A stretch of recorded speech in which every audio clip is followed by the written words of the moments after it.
Teen torn apart by dogs. July 18th. City animal control workers are yet again on the lookout for a pack of feral dogs blamed for the mauling death of 14-year-old Tawan Charles of Graves Street, Roxbury. The incident occurred at 11:30 p.m. on the quiet dead-end street. There were no witnesses to the attack. Residents say they heard nothing unusual last night, even though a .38 recovered from the body, and spent casings found in the area raise questions for investigators that the attack might be gang-related. Charles died of massive blood loss and asphyxiation. His partially clothed body was found only doors from his home. His is the third such death to occur this year in the vicinity. This is not the first time I have heard a neighbor scream. Back home, it was nearly always a Tutsi, child, woman, or man whose cries filled the darkness. I want to forget about the trouble there. I meant to forget, but the boy's scream brings it back.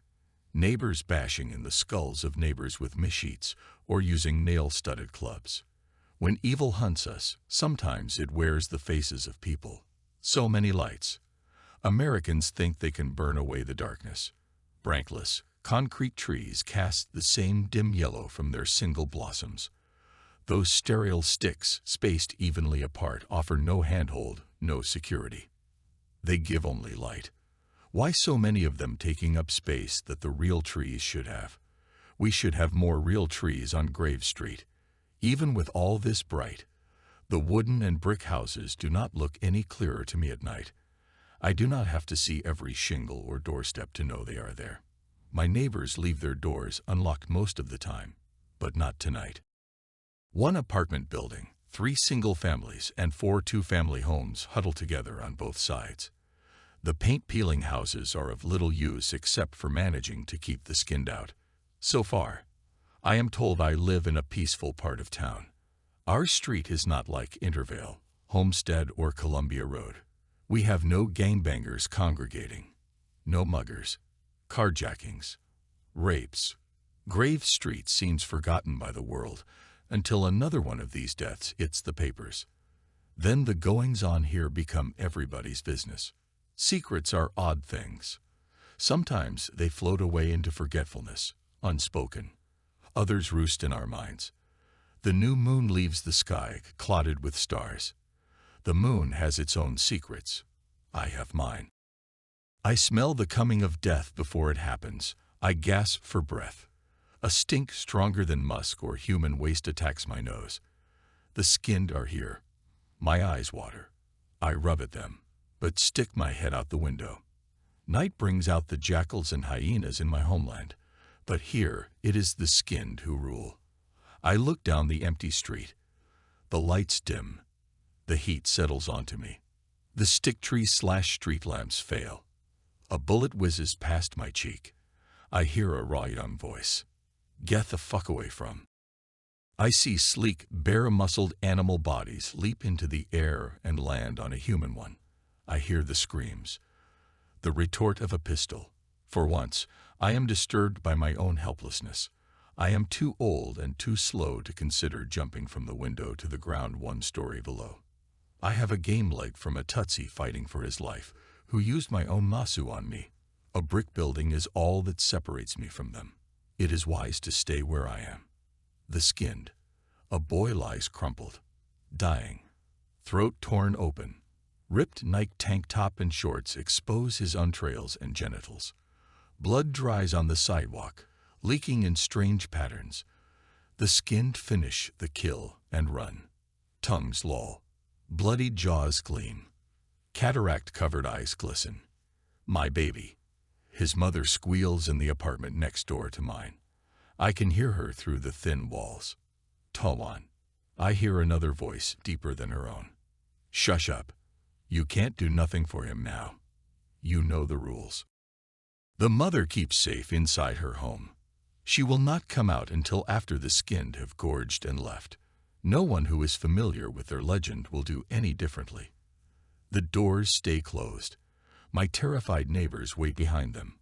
Wait for this night out of the several nights a year that the skinned do what they do to end. I hear the pack leader calling to the rest. A long, throaty howl. The skinned lope into the dark. into the edge of vision. I watch them go. They make very little sound, actually. Once they close in on a victim, it is the first time one hears them. I know this boy Tawan. I know he did not believe his mother's tales. I know he thought if he were to be a man that he should be out at night with other men drinking beer, talking big talk, and carrying a gun. We all heard the gun. It went off many times. Still the skinned came. And the boy is dead. His ghost will stagger home and wonder why his kinfolk do not see it. I close my eyes. Now one of us must call the police. It will be done because it must. Because there is no hiding something this terrible except by putting it out in the open. Soon we will hear the sirens, but the skin will have gone and the body will have stiffened. The ghost will come. I hear Tawan's mother weeping. I hear the deep low voice say, "Get yourself together. Don't let nothing slip." "I can't," says Tawan's mother. "You gotta talk to the 5 to 0. "I can't." "You will," says the voice. "You want them to take you away. Let them. Like the skinned won't sniff your sorry ass out." The woman sucks in her breath. I can almost see her straightening her shoulders, wiping her eyes, finding the words which will be what the men and women in blue want to hear. She will say nothing of the truth. She will say what she has to say, and her neighbors will back her up. There is nothing wrong here. There are no problems. Tawan's death, well, it was an accident. Someone let loose their dogs. Gunshots. Well, we thought it was kids with firecrackers. I say we because my silence means I am practically helping them to murder. I don't need to hear anymore. I retreat deeper into my apartment. Shadows blight the furniture into one coherent darkness. My window is still open. The air is so still. The curtains don't move. The stink of blood and death follows me. I take in a burning breath. I turn on the radio. The international station soothes me with the sound of drums and bells. Loud. The Latinos learned these rhythms from their black slaves. It is almost like home. Kiss will be upset she left me alone when another death happened. She cannot help it. She has the graveyard shift. Come morning, she will walk into our apartment and demand to know why I have not called her, why she must learn what goes on from the lips of strangers rather than her own father's. What could I possibly tell her? So, I have come to wicked America, where if I breathe in too deeply, my nose burns and my skin itches, where it is not just hot in the summer, but humid, where the air is clammy. No wonder bad things happen here. The air is thick with spirits, where I have never seen so many fair-haired pink people with 2 bright eyes, where the people who look most like me make the baboons of my homeland seem better behaved, where no one greets an elder respectfully or gives them the right of way, where the only time I hear the sound of the drum is on the international station. Kiss keeps her radio tuned to it just for me. She prefers the noise they call R&B. America is the land of hard gray streets with its grass and herbs, shut up behind fences the way farmers keep cattle. It seems to me only the cars run free. Hundreds of them, horns blaring, clog the roads and threaten to run over the foolish who pay no attention to the absence of a red light. The Cape Buffalo is more predictable. Instead of chopping wood for a fire or pumping well water, I must turn on a light or a faucet. Whole families back home could have dined well on the wasted food I see dumped by my neighbors. The only welcome change I can find is in having a toilet. No one who has squatted over a muck-filled hole would blame me. I sleep during the day. America is a land of many restless spirits and many unclean things. I can smell them. The stink of evil here does not wash off even with ivory soap and Tide. It does not matter how often I bathe my body or how often anyone else bathes their own. I can still smell it. Kiss tires of my complaints, so I say nothing. She can tell from the look on my face what I am thinking. If someone were to give me a herd of shorthorn cattle and a sharp panga, perhaps I could clean my street and all who lived on it. There is not enough blood to scrub this city, never mind America itself. I come from a large village in Rwanda called Jambere. No one in the village called Roxbury has heard of it except for a Hutu who lives on the other side, and a family of Tutsis who live in the village called Dorchester. They do not speak to me. And my daughter, Kiss. We two are people whose bad fortune was to be caught in the fighting between Hutu and Tutsi. Kiss, like so many others, fought to come here to escape. We have merely traded one danger for another. I think my neighbors do not like me because I am African, because I remind them of what they lost. Language, religion, a sense of place. Before I came here, I was Rwandan. Now I know better. I listen to footsteps in the outside hall. Talwan's mother. The door to our building creaks. She is a large-bodied woman, the kind who gives her man joy to ride, to grasp her way behind. She wears a damp t-shirt, shorts, and house slippers. Her straightened hair is wild on her head. My boy," she whispers at first, and then louder, my boy." She gathers his head into her lap and rocks him. I see no sign of her man. He is probably dialing 911. Silently, my neighbors file out and take their places about her. Their heads hang. I see them all. A retired minister and her husband, the postman and his girlfriend, a hairdresser, a graduate student, a young couple who are the grown son of the minister and his fiancée, a construction foreman, a single mother with another swollen belly full of baby, a crack dealer who keeps his trade off our street. The windows reveal the faces of children who have seen what they are not supposed to and manage to keep silent, as will the others. They do not even cry aloud, but I see the tears glinting. The foreman says, "He's gone, Luwilla. Ain't nothing more you can do for him." Luwilla says, "Don't tell me that. He ain't supposed to. The Lord has him." The minister's husband says, he looks meaningfully at his wife, "Jesus will take away his pain." The Reverend Names agrees. "Died and gone to hell is more like it." Someone else says, "Don't even play like Tawan was innocent or something. He knew." Luwilla shakes her head. "No, he didn't. He didn't." "Shut your full mouth, nigger," says the postman. He is a tall, bony fellow, more skeleton than man. His clothes stick to him, soaked with sweat, as do everyone else's. He and the crack dealer are almost nose to nose like animals themselves, gleaming with fear on a hot night. "Did they have to," asks Luwilla, "kill my baby?" The hairdresser shrugs. "He was out there. It don't matter to them. He should have known better." A student says, "He lived here. Didn't believe." Another says, the fiancé whispers, "They didn't dig his soul too, did they?" Reverend Names has no answer for her. The African, the minister's son, says, "He couldn't sleep through this." "He ain't sleep. He's scared." The crack dealer jerks his chin in my window's direction. "He won't tell. Better not," says the postman. "They got good ears, you know." An hour and a half after Tawan dies, the police show up. 2 squad cars roll onto Graves Street, side by side. Sirens cut off. Doors swing open. A question fires into the night. What the fuck happened here? 1 woman officer and 3 men stand around Tawan Charles. He lies twisted half on the sidewalk, half in the gutter. White bone peeks through his throat. The smell of blood and shit has not left yet. The streetlights show everything, except the pale double sitting on the sidewalk with its head in its bloody hands. Talwan's ghost. I look out the window. I keep my lights off. "Did you see what happened, Mom?" Luwilla has gone mute. She is holding her son. Her man has his arms around her. He croons some nonsense song in her ear. She grunts. "Mama," says Talwan's ghost. "I'm so sorry." No one hears it. A police officer says, "Is that a no or a yes?" She's in shock. The female officer says, "What about the rest of you? Did you see anything?" My neighbors shake their heads and mumble. By the time I got to the window, the postman says, "The pack was running away." "How many?" "6 or 7, says the young mother. 9, says the crack dealer. Others grunt in agreement. "You sure?"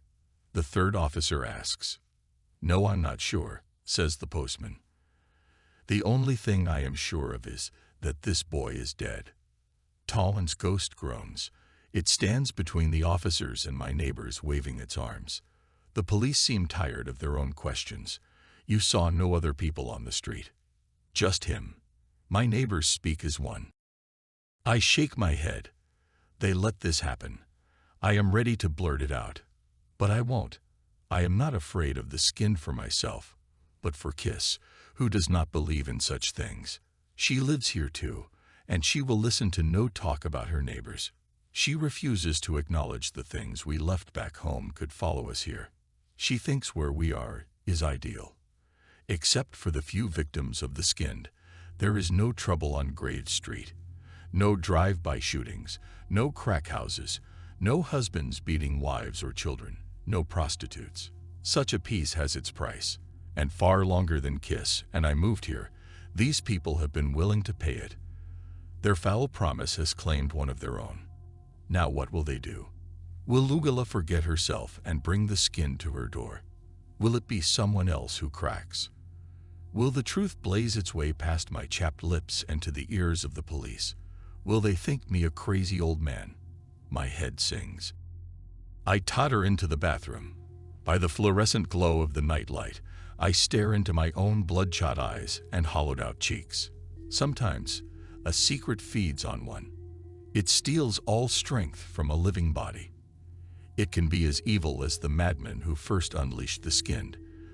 Did I forget to mention someone made them?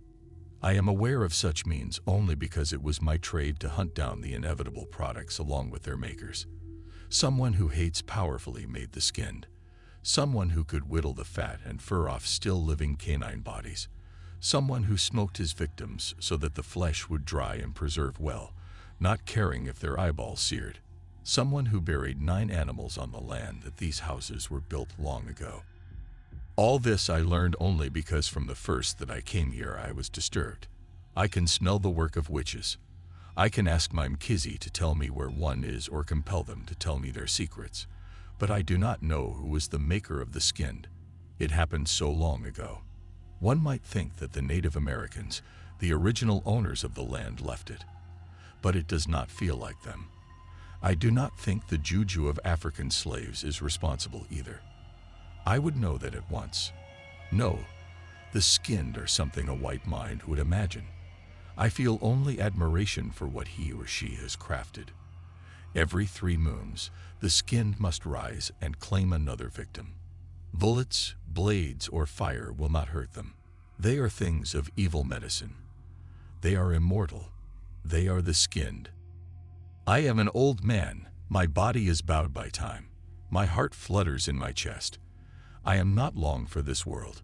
It should make my dilemma easier. I do not have long to put up with the evil gnawing at my soul. I can choose to die even now, but my dying will change nothing. The skinned will do as they have been made to. I must do as I am meant to. I will let no demons bind my tongue. I look to the clay pot with my Mkizzy inside it. I should take it with me. It would help repel the skinned. No, this is a matter for men, not magic. My eyes rest on another of my keepsakes from Rwanda. A masu, a nail-studded stick. With it I broke open many a Tutsi skull. No again. I shuffle to my front door. I pull it open. My knee throbs. The dark hall yawns before me. Lightless. Empty. I head down the stairs, sniffing. The smell of death growing closer. My knee tries to hold me back. I ignore it. My place is out there with the others. The ghost rushes towards me. It knows I can see it. All the gory details. I shake my head. Not now. Toan tries to grab my arm. I feel the cold. Not now. I use a word of banishing on it. With a wail, the ghost flickers into nothing. The white officer is saying into his walkie-talkie, "I need the medical examiner's office to 9.5 grades. We're securing the area." The black officer says, "All right, people. There's nothing more to see." The police are fanning out, gesturing for the neighbors to move back. My neighbors obey. They keep their guilty faces turned from mine. They know I know the truth. They are trusting me not to speak of it. I hear my own voice, quavering. Old man sounding. I say, I saw what happened. The black policeman squints at me. His brows furrow as if he is disappointed by what he sees. This wizened elder. He does not know in my youth I wore a uniform much like his. And what did you see, sir? He called me sir. Perhaps not all his people here are baboons. Here, and there are those who remember something of how to carry themselves. The skinned, I say, I saw them. The minister groans. Luilla's eyes focus on mine, and then she closes them. The crack dealer begins to back away. One of the students looks around herself wildly. The hairdresser is already headed back into her unit fast as her thick legs can carry her. What? Asks the woman officer. He's some refugee from Africa, the postman says. He sees and says things about what happened to him back there. I shake my head. Wicked man. I wish things were so simple. A boy lies dead because they all agreed.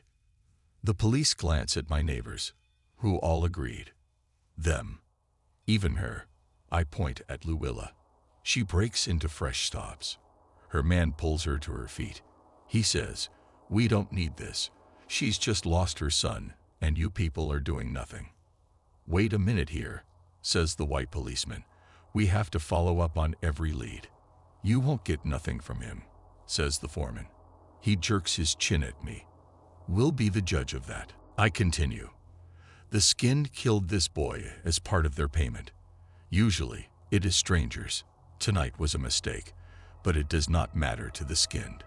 The who? The skinned. Your wild dogs are not normal beasts. They are witch things set loose. The white officer's brows climb his forehead.